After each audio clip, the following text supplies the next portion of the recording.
Hey class, so for today this is how I did the shoot.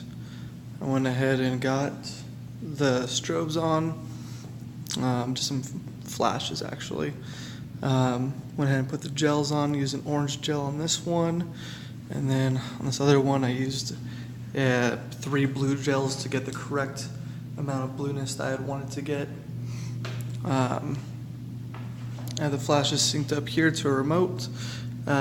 Went ahead and used the power as following. Only B and C were used. So B is the main or key light, which is the orange.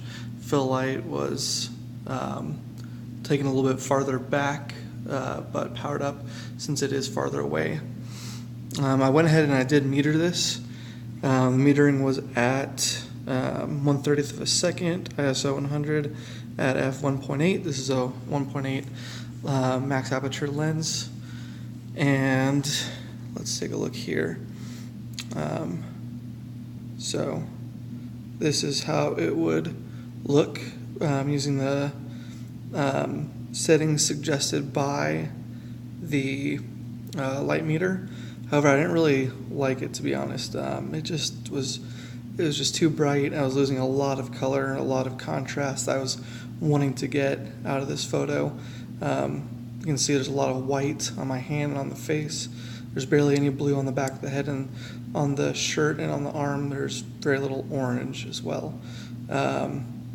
This is before I metered. This is the photo I used to meter, actually. And as you see, the only difference is the shutter speed. Instead of being 1/30th, it's 1/160th of a second. And this is the contrast and lighting I was hoping to achieve, just getting something that was a lot more something defined, I would say. I didn't use this position, as you guys will see. I also did a little bit of post-production work. Going through here, yeah.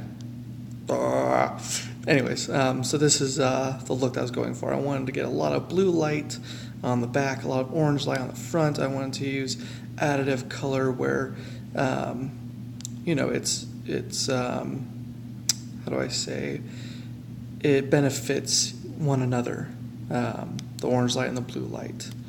And I looked that up just using a basic photography color wheel on Google Images. I had taken a class last semester, 2 semesters ago, during last spring, and that is where I first started learning about color and using opposing colors, using additive colors, and everything else. Before that, I was trying the lighting with another subject, and it just was not working out well at all. That's for these photos right here. It was just too bright. She had an orange shirt on. Skin tone was a lot more orange or warm, and it was just being difficult, to say the least. So, so I went ahead and changed everything up and came over to these ones. Post-production, all that I did was, or what I am going to be doing, I haven't done anything yet, but what I plan to do is put a little pumpkin head right there, making it look like Hamlet, Halloween themed. There might be a little bit of white indicated right here, so I'm going to go ahead and just mask that, maybe bring it to Lightroom and change the exposure on it, or do things correctly, bring it into Photoshop and use the transform tool and then just drag that black all the way over. Do anything if there's any spots anywhere that I've missed or anything else, do some other little small tonal adjustments, nothing too crazy. I like this image just the way that it is. Let me go and zoom in here really quick, and we can see just the level of detail that's there. As you see, I got a nice little unibrow going on, but back on out, and I mean, it's nice. There's a lot of detail. The shadows are blue right where I'd wanted them. The highlights of the front of the face is orange, is how I'd wanted it. Again, going for a Halloween theme here, that's why I chose orange as the key light, and then the additive color is blue.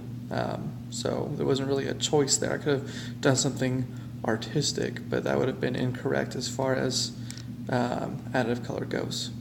And that's it. hopefully you guys enjoy this little video. Hopefully it helps explain why I did what I did and how this helped out the final image. Thanks.